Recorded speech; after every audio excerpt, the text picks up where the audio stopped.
আসসালামু আলাইকুম এভরিওয়ান। এই যে বাড়িটা আপনারা দেখছেন, এই বাড়িটার এতটুকু কাজ করার জন্য খরচ হয়েছে 7 লক্ষ টাকা। 3 বেডরুমের একতলা বাড়ির ডিজাইন। বাড়ির দৈর্ঘ্যের দিকে জায়গা লেগেছে 38 ফিট, প্রস্থের দিকে জায়গা লেগেছে 33 ফিট। যদি আর আমরা স্কোয়ার ফিটে হিসাব করি তাহলে আসে 1254 স্কোয়ার ফিট। যদি আমরা শতকে হিসাব করি তাহলে আসে 287 পয়েন্ট। তো আসেন আমরা কিভাবে একটি বাড়ির 1 থেকে 1.5 লক্ষ টাকা আমরা সেভ করব। তো আজকের এই ভিডিও থেকে জানি যে আমরা কোন প্রসেসে কাজ করলে আমরা বাড়ি থেকে সেই বাড়িটা থেকে 1 থেকে 1.5 লক্ষ টাকা সেভ করতে পারবো। তো আসেন পুরো ভিডিওটা দেখি এবং কথাগুলো একটু মনোযোগ সহকারে শুনি, তাহলে অবশ্য আপনার পূর্ণ ধারণা চলে আসবে যে কীভাবে আপনি কাজ করলে আপনার বাড়ি থেকে 1 থেকে 1.5 লক্ষ টাকা আপনি সেভ করতে পারবেন।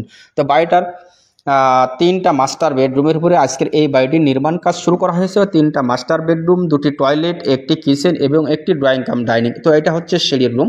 আমরা সিঁড়ির রুম দিয়ে ঢুকে আমরা সামনে পেয়েছি মেন গেট, মেন দরজা। এটা হচ্ছে মেন দরজা এবং সিঁড়ির গোড়াটা দেখছেন যে শাটারিং করা হয়ে গেছে সিঁড়ি।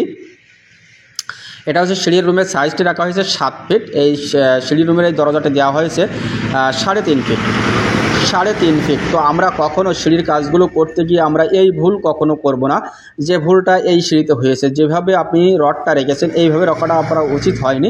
আর সিঁড়ির শাটারিং অবশ্য কমপ্লিট করা হয়েছে। কীভাবে সিঁড়ির শাটারিং করেছেন, সিঁড়ির শাটারিংটা অবশ্য করেছেন ঠিক আছে।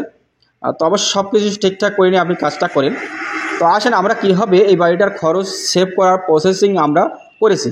তো আরসিসি ফিলার করে নিয়েছেন আপনি, নেওয়ার পর আমরা যে গাঁথুনিগুলো করছি অবশ্যই এইভাবে আপনি বাড়িটা পুরো বাড়িটা গাঁথুনি কমপ্লিট করে নেওয়ার পর আপনি ছাদটা করবেন।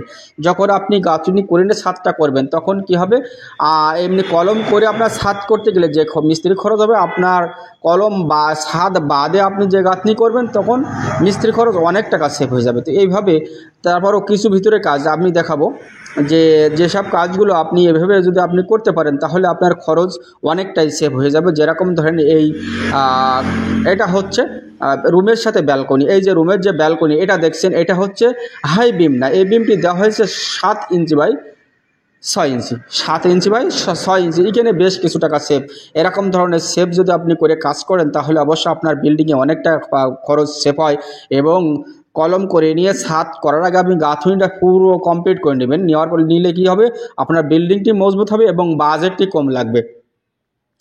যেরকম ধরেন এই যে সামনের যে ওয়ালগুলো, এই যে সামনের কিচেনের যে ওয়ালগুলো গাঁথা হচ্ছে, কিচেনটি যে করা হচ্ছে, কিচেনটি আপনি সেম ডিজাইন আপনি কিচেনটি সাজাতে পারেন। সেম ডিজাইনে আপনি এই যে ওয়ালটা দেখছেন এটা হচ্ছে 5 ইঞ্চি বাই 10 ইঞ্চি একটা বিম করে নিয়ে আসে। 5 ইঞ্চি বাই 10 ইঞ্চি এখানে বিম করে নিয়ে আসে। এখানেও এটাও হচ্ছে 5 ইঞ্চি বাই 7 ইঞ্চি এই বিমটা। যদি আপনি এই জায়গায় 10 ইঞ্চি বাই 12 ইঞ্চি বিমটা করতেন সেক্ষেত্রে আপনার অনেক টাকা খরচ লেগে যেত।